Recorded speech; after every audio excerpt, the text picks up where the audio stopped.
اعوذ باللہ من الشیطان الرجیم بسم اللہ الرحمن الرحیم۔ دوستو، جیسا کہ میں نے عرض کیا تھا، پروردگار عالم نے ہر نبی سے وعدہ لیا تھا، ثم جاءکم رسولا مصدقا لما معکم، کہ ایک آنے والا شہنشاہ معظم آئے گا، اس کی نصرت کرنی ہے۔ یہی وعدہ نصرت ہی تھا کہ جس کی وجہ سے انبیاء علیہم السلام اس کوشش میں لگے رہے کہ وہ آنے والے شہنشاہ معظم کا کچھ اس طرح سے ذکر کریں، کچھ اس طرح سے ان کی منظر کشی کریں کہ جب شہنشاہ آخر الزمان اجل اللہ فرج الشریف اعلان فرمائیں تو اگر ہماری تبلیغ کے نتیجے میں چند افراد ہی ان کی نصرت میں شامل ہو گئے تو گویا ہمارا حصہ بھی نصرت میں شامل ہو گیا۔ اس لیے کہا جاتا ہے کہ تقریباً 30,000 افراد یہودی مذہب سے نکل کر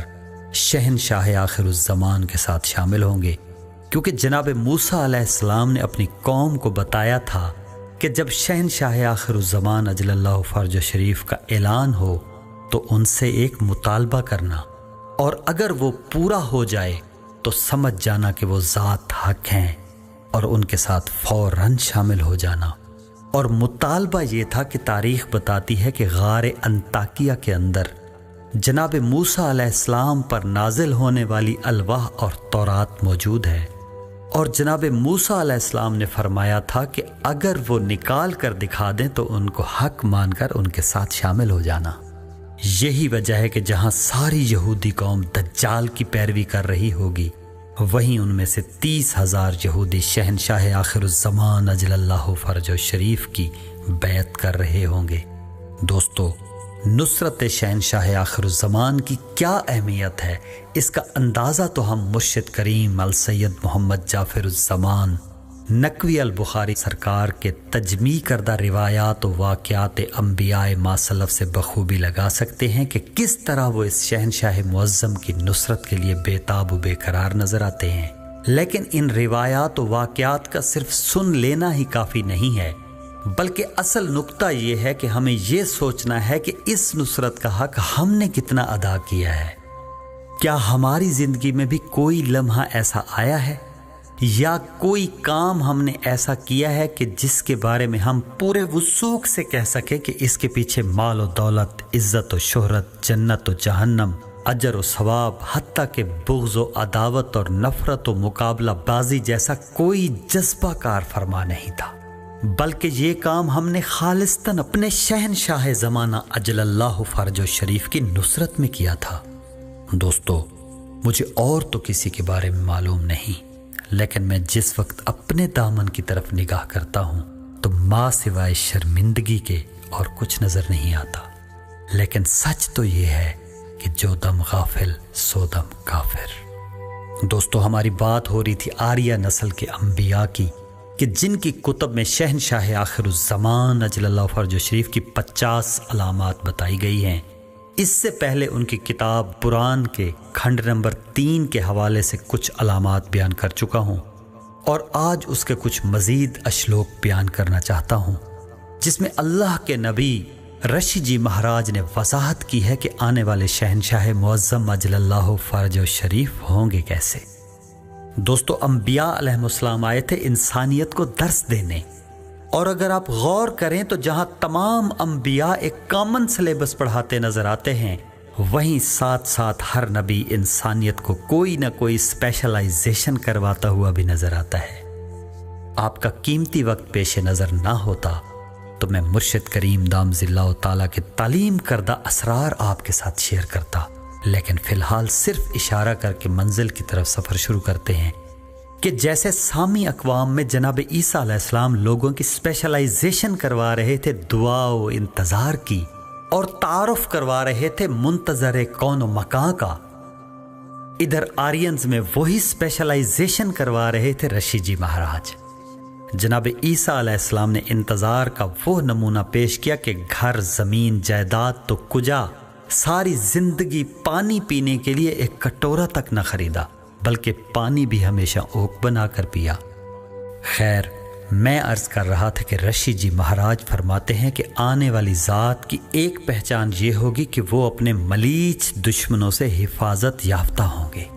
یعنی اپنے جاہل و ناپاک دشمنوں سے ہمیشہ محفوظ رہیں گے، اور یہ صفت ایسی ہے جو ظاہری طور پر کسی نبی پر پوری نہیں اترتی۔ کچھ لوگوں نے کہا کہ شہنشاہ انبیاء صلی اللہ علیہ وآلہ وسلم کے بارے میں فرمایا گیا ہے،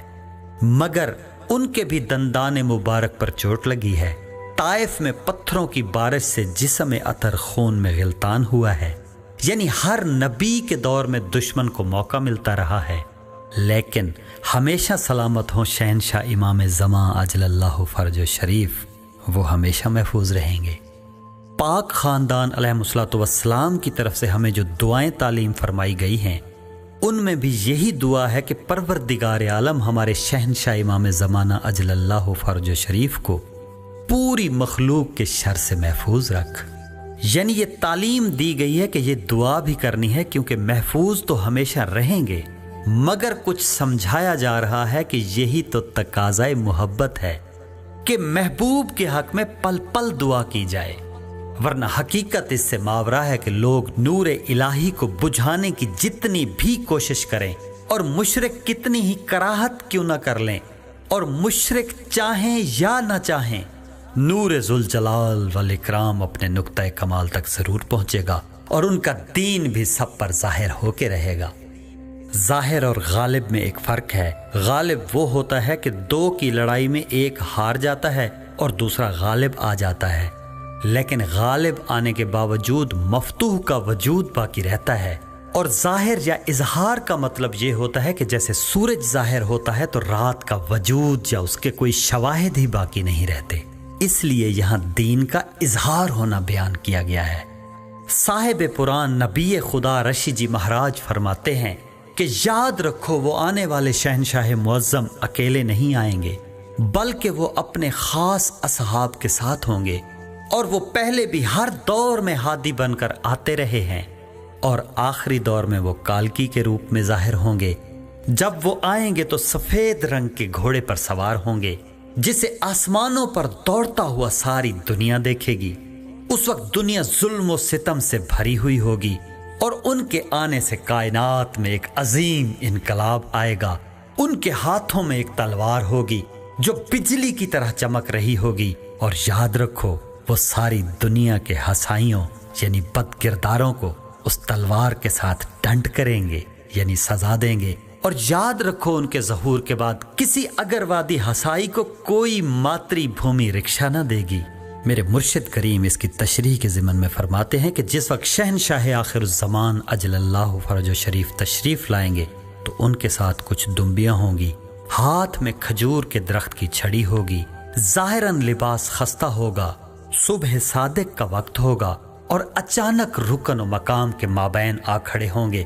دیوار کعبہ کے قریب جا کر اپنی 2 انگلیاں اس سے مس فرمائیں گے تو فوراً کعبہ ان کی طرف جھک جائے گا، گویا نالین مبارک کا سجدہ کرے گا، اور سرکار ایک سٹیپ اٹھا کے اس کے اوپر سوار ہو جائیں گے۔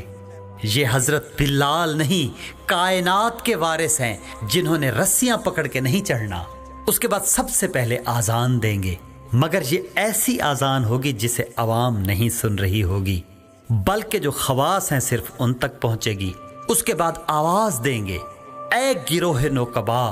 جہاں جہاں موجود ہو فوراً میرے پاس پہنچو۔ 313 اس زمین سے اور 313 ہی جزیرہ خضرا میں سے پرواز کریں گے، اور آن واحد میں سرکار کے قدموں میں سجدہ ریز ہوں گے۔ جزیرہ خضرا کے ضمن میں میرے مرشد کریم نے 1996 میں فرمایا تھا کہ وہاں سرکار کی اپنی اولاد لاکھوں کی تعداد میں موجود ہے، مگر 313 کا ایسا معیار ہے کہ وہاں بھی ابھی تک 313 مکمل نہیں ہوئے، وہاں بھی 13 ناصر کم ہیں، لیکن یہ یاد رہے کہ یہ 1996 کی بات ہے۔ اور اس دنیا میں دیکھیں تو بر صغیر، پاک و ہند اور اس کے نواح میں سے صرف 2 کے بارے میں فرمایا گیا ہے کہ وہ اس 313 کی لسٹ میں شامل ہوں گے۔ یہ کوئی عام لوگ نہیں ہیں، اور سب سے زیادہ روس میں سے برآمد ہوں گے جہاں کمیونسٹ رہتے ہیں۔ خیر، قلت وقت ہے، ورنہ میں مزید کچھ تفصیلات عرض کرتا۔ تو میں عرض کر رہا تھا کہ یہ سب حرم کعبہ میں پہنچیں گے، اور اس کے علاوہ کچھ ملکوت ہیں جو شہنشاہ کربلا علیہ الصلوۃ والسلام کے روضہ اطہر کا طواف کرنے میں مصروف ہیں، وہ بھی پہلی آواز پر ظاہر ہوں گے، کیونکہ روز عاشور یہ نصرت کی غرض سے کربلا پہنچے تھے، لیکن جس وقت یہ پہنچے اس وقت دیر ہو چکی تھی۔ تو ان ملکوت نے پروردگار عالم کی بارگاہ میں عرض کی کہ خالق، بغیر نصرت کیے ہم کیسے واپس آئیں؟ تو پروردگار عالم نے فرمایا، مظلوم کربلا علیہ الصلوۃ والسلام کے روضہ اطہر کا طواف کرتے رہو، جب ان کا منتقم حقیقی اجل اللہ فرج و شریف ظہور پذیر ہو تو ان کے ساتھ مل کر انتقام لے کے واپس آنا۔ اس کے ضمن میں کسی شخص نے شہنشاہ امیر کائنات علیہ الصلوۃ والسلام سے عرض کی کہ آپ کے لال کے 313 ناصرین کس طرح آئیں گے؟ سرکار نے فرمایا، تم نے قرآن نہیں پڑھا جس میں ارشاد ہے کہ جہاں کہیں بھی ہوگے اللہ تمہیں اکٹھا کر کے لے آئے گا؟ پھر فرمایا کہ سب اپنے اپنے بستروں پر موجود ہوں گے، مگر آنکھ کھلے گی تو سرکار کی بارگاہ میں موجود ہوں گے۔ تو میں عرض کر رہا تھا کہ جس وقت یہ اصحاب جمع ہو جائیں گے تو نماز صبح کا وقت ہوگا، اس کے بعد شہنشاہ معظم نماز با جماعت ادا کریں گے، اس کے بعد کعبہ کی دیوار سے ٹیک لگا کر کھڑے ہوں گے اور پہلا خطبہ انشاء فرمائیں گے، جو کہ صرف سرکار کے نقباء کے لیے مخصوص ہوگا، جس میں ایک آیت بطور عنوان رکھیں گے کہ اگر تم مومن ہو تو اللہ کا بقیہ تمہارے لیے بہتر ہے۔ اس کے بعد دائیں بائیں نگاہ کر کے فرمائیں گے کہ کچھ منتظرین میرا انتظار کرتے کرتے اس دنیا سے رخصت ہو گئے تھے، لہٰذا ہم مناسب سمجھتے ہیں کہ پہلے ان کو بلوایا جائے۔ اس سے آگے 2 روایات موجود ہیں، ایک یہ کہ ایک بادل کا ٹکڑا روانہ کیا جائے گا جو ہر منتظر کی قبر پہ آواز لگائے گا، اور دوسری روایت یہ ہے کہ کسی فرشتے کو بھیجا جائے گا جو ہر منتظر کی قبر پر آواز دے گا کہ اے ولی اللہ اٹھو، امام وقت تمہارا انتظار فرما رہے ہیں، کیونکہ تم روزانہ دعا کرتے تھے کہ اے رب جلیل، شہنشاہ زمانہ اجل اللہ فرج و شریف کے زمانے اور میرے زمانے میں تمہاری مقرر کردہ موت اگر حائل ہو جائے، جسے تمہاری ذات نے سب کے لیے یقینی قرار دیا ہے، اور میں ان کے خروج و ظہور سے پہلے فوت ہو جاؤں، تو پھر ایسا کرنا کہ مجھے ان کے زمانہ خروج میں دوبارہ قبر سے اس طرح نکالنا کہ میں اپنا کفن جھاڑتا ہوا، اپنی تلوار آبدار کو سونتے ہوئے اور اپنے جگر شگاف نیزے کو تانے ہوئے آبادیوں اور صحراؤں میں دوڑتے ہوئے اپنے شہنشاہ معظم کی نصرت کی آواز پر لبیک لبیک کہتا ہوا جاؤں۔ الہی آمین۔ خیر، جس وقت یہ سب پہنچ جائیں گے تو اس کے بعد سرکار اپنے مؤذن اور منادی کو حکم فرمائیں گے کہ اب عام عوام میں منادی کر دو، اور جب منادی کرنے والا منادی کرے گا تو چاہے وہ دور ہوگا مگر ہر شخص کو ایسے معلوم ہوگا جیسے شہرگ کے قریب سے آواز آ رہی ہے، اور وہ منادی کرنے والا کوئی اور نہیں بلکہ خود جناب جبرائیل علیہ السلام ہوں گے، اور آواز سننے والوں کا یہ عالم ہوگا کہ اگر کوئی نیند میں ہے تو ہڑبڑا کر اٹھ بیٹھے گا، اور اگر کوئی کھڑا ہے تو بیٹھ جائے گا۔ وہ ایک ایسی گرجدار آواز ہوگی جو حق کے لیے بلائی جانے والی آواز ہوگی، اور احادیث میں اس حد تک ملتا ہے کہ جب ایک با پردہ اور باکرا مستور بھی وہ آواز سنے گی تو پردے کا خیال کیے بغیر فوراً گھر سے باہر آ جائے گی۔ زرارہ بن آیون سے روایت ہے کہ انہوں نے اس آیت کے ضمن میں دریافت کیا کہ سرکار سب کو منادی کی جائے گی یا خواص کو بلایا جائے گا؟ سرکار نے جواباً فرمایا، اس دھرتی پر جتنی بھی اقوام ہوں گی ہر قوم اپنی زبان میں منادی سنے گی۔ اس کے بعد زرارہ نے عرض کی، اس ضمن میں کوئی اور آیت بھی موجود ہے؟ تو شہنشاہ معظم نے فرمایا، تم نے وہ آیت نہیں پڑھی کہ جس میں ارشاد ہے کہ جب اللہ کا امر آسمان سے نازل ہوگا تو جبار اور متکبر لوگوں کی گردنیں ذلت کے ساتھ جھکا دی جائیں گی۔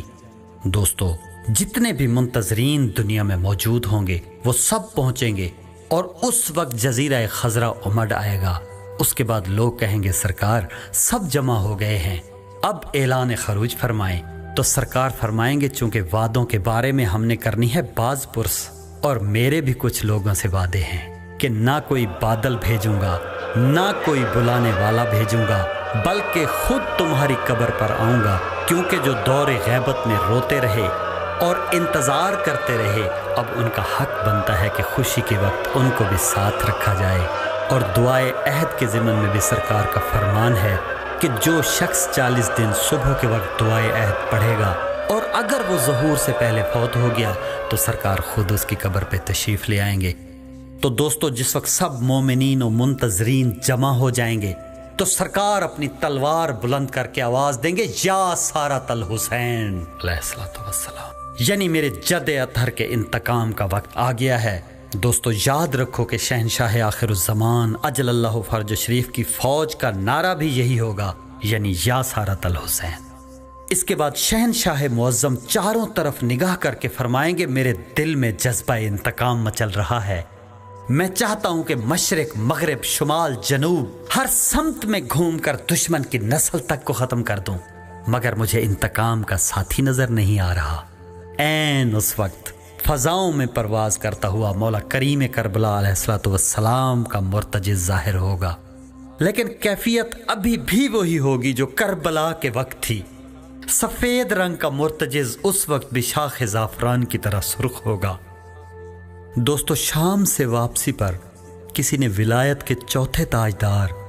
امام زین العابدین علیہ الصلوۃ والسلام سے پوچھا کہ مرتجز کہاں چلا گیا؟ سرکار نے فرمایا وہ غار عتیق میں منتظر ہے،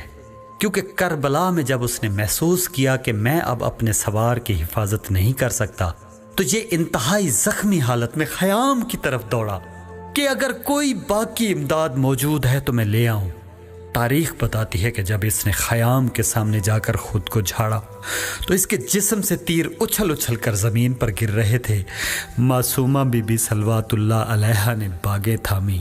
اور خیام کے دروازے پر لے آئیں۔ مرتجز نے ملکہ شام بی بی پاک صلوات اللہ علیہا سے عرض کی، آپ کے پاک بھائی کا آخری وقت ہے، میں دیکھ آیا ہوں ہر طرف سے دشمنوں میں گھرے ہوئے ہیں۔ ملکہ شام بی بی پاک صلوات اللہ علیہا نے جب مرتجز کے چہرے کی طرف نگاہ فرمائی تو اس کی پیشانی پر امام مظلوم علیہ الصلوۃ والسلام کے خون سے لکھا ہوا تھا کہ ابھی میں زندہ ہوں، باہر نہ آنا۔ سرکار فرماتے ہیں جب مرتجز واپس مقتل میں پہنچا تو امام مظلوم علیہ الصلوۃ والسلام کائنات سے بے نیاز ہو چکے تھے۔ اس نے اپنی پیشانی سرکار کے جسم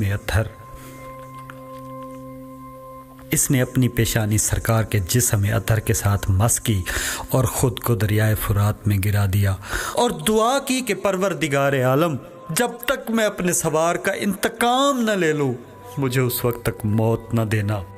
شہنشاہ امام زمانہ اجل اللہ فرج شریف مرتجز کو آتا دیکھیں گے اور مرتجز قریب آ کے عرض کرے گا، آقا اپنے سوار کا انتقام میں لوں گا۔ مرتجز کی یہ کیفیت دیکھ کر سب پر رکت طاری ہوگی۔ اس وقت شہنشاہ کائنات علیہ الصلوۃ والسلام فرمائیں گے، اب گریہ و زاری کا وقت نہیں ہے، اب اس درد کو سینے میں جذب کر کے طاقت بناؤ، کیونکہ اب انتقام کا وقت ہے۔ کتب میں ملتا ہے کہ جب شہنشاہ معظم ذوالجناح پاک پر سوار ہوں گے اور تلوار انتقام بلند فرمائیں گے تو اس پورے جہاد کے دوران اپنے جد اطہر امام مظلوم علیہ الصلوۃ والسلام کا خون آلود پیرہن اپنے سامنے یعنی ذوالجناح پاک کی کوچ میں رکھیں گے تاکہ مسلسل اس پیرہن پر نظر پڑتی رہے اور جذبہ انتقام تازہ ہوتا رہے اور دشمن کی نسل کا کوئی فرد باقی نہ رہے۔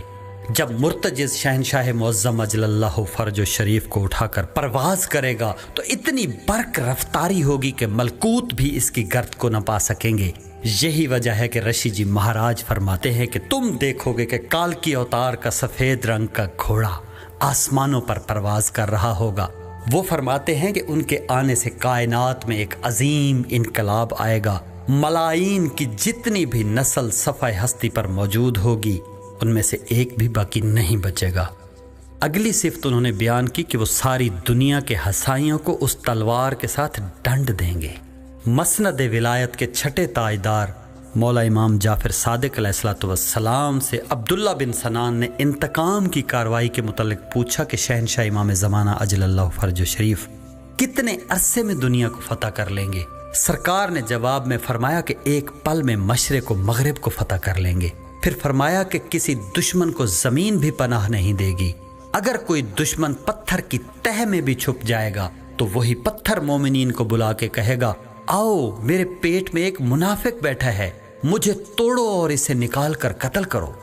میرے مرشد کریم نے شہنشاہ امام زمانہ اجل اللہ فرج شریف کا جو منبر عدالت لگنا ہے، اس کے ماحول اور اس کے حالات کلام الہی کی زبانی بتائے ہیں۔ وہ فرماتے ہیں کہ شہنشاہ معظم اجل اللہ فرج شریف کے خروج کو حشر اصغر بھی کہا جاتا ہے اور قیامت صغری بھی کہا جاتا ہے۔ فرمایا اولین و آخرین کے ظالمین و مظلومین کو جمع کر کے عرصہ حشر اصغر میں کھڑا کیا جائے گا۔ ہر کوئی انتظار میں ہوگا کہ پتہ نہیں کیا ہونے والا ہے۔ تا حد نگاہ انسانیت کا ایک ٹھاٹھے مارتا سمندر ہوگا، نفسا نفسی کا عالم ہوگا۔ اس وقت کے لیے پروردگار عالم نے فرمایا ہے، اور اس دن آسمان ایک بدلی کے ساتھ پھٹ جائے گا اور فرشتے نازل کیے جائیں گے جیسا کہ نازل کیے جانے کا حق ہے۔ تفسیر صافی میں ہے کہ کسی شخص نے ولایت کے چھٹے تاجدار امام جعفر صادق علیہ السلام سے پوچھا کہ غمام سے کیا مراد ہے؟ سرکار نے فرمایا غمام سے مراد ہمارے جد حضرت امیر المومنین علیہ السلام ہیں، جنہوں نے آسمانوں کے دروازے کھولنے ہیں اور ملکوت ایسے نازل ہوں گے جیسے نازل ہونے کا حق ہے۔ جناب عیسیٰ نے بھی فرمایا تھا کہ میں دیکھ رہا ہوں کہ میرا آسمانی باپ بادلوں پر سوار ہو کر بادلوں کی چھاؤں میں زمین کی طرف آ رہا ہے۔ میں نے پہلے بھی عرض کیا تھا کہ نام اللہ کا ہے مگر ذکر امام زمان کا ہوتا ہے، اسی لیے پروردگار عالم نے فرمایا کیا وہ اس بات کے منتظر ہیں کہ اللہ بادلوں کے سایہ میں ان کے پاس آئے اور فرشتے آئیں اور سارے معاملے کا فیصلہ ہو جائے، حالانکہ کل امور کی بازگشت اللہ ہی کی طرف ہے۔ اور جب ملکوت نازل ہوں گے تو کلام الہی میں ارشاد ہوا کہ جس دن وہ فرشتوں کو دیکھیں گے اس دن گناہگاروں کے لیے کوئی خوشخبری نہ ہوگی، اور وہ کہیں گے کاش ہمارے اور فرشتوں کے درمیان کوئی رکاوٹ آ جائے۔ دوستو، ایک دن شہنشاہ معظم امیر کائنات علیہ السلام خطبہ دینے میں مصروف تھے۔ دوران خطبہ کسی شخص نے عرض کی سرکار مجھے یہ سمجھ نہیں آتی کہ اولین و آخرین کی مخلوق کو کیسے اور کون اکٹھا کرے گا، کیونکہ اتنی قبریں اور قبر در قبر بن چکی ہیں، تو ان سب کو کس طرح اکٹھا کیا جا سکتا ہے؟ سرکار نے اس کی طرف مسکرا کے دیکھا اور فرمایا میں سب کو اکٹھا کروں گا اور میں ایک فکرہ کہوں گا جو جہاں بھی ہوگا آنے واحد میں ایک جگہ جمع ہو جائے گا۔ پروردگار عالم فرماتا ہے اور جس دن ہم پہاڑوں کو چلائیں گے اور تم زمین کو کھلی ہوئی دیکھو گے اور ہم ان سب کو اکٹھا کر لیں گے، پھر ان میں سے کسی کو بھی نہیں چھوڑیں گے۔ اس کے بعد فرمایا جائے گا کہ اور یقیناً تم ہمارے پاس اکیلے ہی آئے ہو جیسا کہ ہم نے تمہیں پہلی مرتبہ پیدا کیا تھا، اور پھر فرمایا جائے گا بلکہ تم نے یہ گمان کیا تھا کہ ہم نے تمہارے لیے وعدہ کا کوئی وقت ہرگز مقرر نہیں کیا تھا۔ عرصہ محشر کھچا کھچ بھرا ہوا ہوگا، ساری مخلوق ایک ہی جگہ جمع ہوگی، ملکوت فضا و ہوا و سما میں بھرے ہوئے ہوں گے، اور مخلوق کا یہ عالم ہوگا کہ پنڈلی سے پنڈلی لپٹی ہوئی ہوگی، اور ہر طرف افراتفری کا عالم ہوگا، ہر شخص پر ہیبت طاری ہوگی۔ اس وقت آسمانوں کے دروازے کھلیں گے جیسا کہ کلام الہی میں ارشاد ہوا ہے کہ اور آسمان پھٹ جائے گا، پھر وہ اس دن ایک پھٹی ہوئی چیز ہوگا اور فرشتے اس کے کناروں پر ہوں گے، اور اس دن تمہارے رب کے عرش کو اپنے اوپر 8 اٹھائے ہوئے ہوں گے۔ تم اس دن اللہ کے حضور پیش کیے جاؤ گے، تمہاری کوئی بات چھپی نہ رہے گی۔ ہمیں جو شہنشاہ امام زمانہ اجل اللہ فرج شریف کی زیارات تعلیم کی گئی ہیں،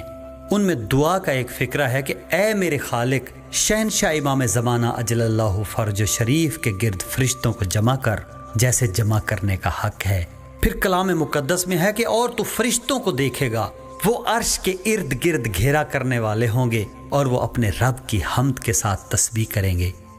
یعنی رب کے گرد فرشتے صفیں باندھے ساتھ ساتھ ہوں گے۔ اور رشی جی مہاراج فرماتے ہیں کہ وہ ذات جس کے نام میں حمد بھری ہوئی ہے، جب وہ آئے گا تو اس کے نام پاک کی حمد ہوگی۔ تخت عرش العرض کو اپنے مقام اعلیٰ پر رکھ دیا جائے گا، اور کیفیت یہ ہوگی کہ اور زمین اپنے رب کے نور سے جگمگا اٹھے گی، اور کتاب رکھ دی جائے گی، اور نبیوں علیہ السلام اور گواہوں کو لایا جائے گا، اور ان کے درمیان حق کے ساتھ فیصلہ کیا جائے گا اور ظلم نہ کیے جائیں گے۔ دوستو، ممبر آراستہ ہونے اور سب کے حاضر ہونے کے بعد سب سے پہلے انبیاء و شہداء پیش ہوں گے۔ اس وقت انبیاء سے پوچھا جائے گا کہ کیا اپنی ذمہ داری ٹھیک ٹھیک ادا کی تھی۔ اس کے بعد مخلوق کو میدان میں لایا جائے گا، جیسا کہ ارشاد رب العزت ہے کہ اس دن تیرے رب کی طرف ہی جائے قرار ہوگی، یعنی ساری مخلوق کو اس عرش رب العرش کے سامنے لا کر کھڑا کیا جائے گا۔ جیسے ایک سمجھدار چرواہا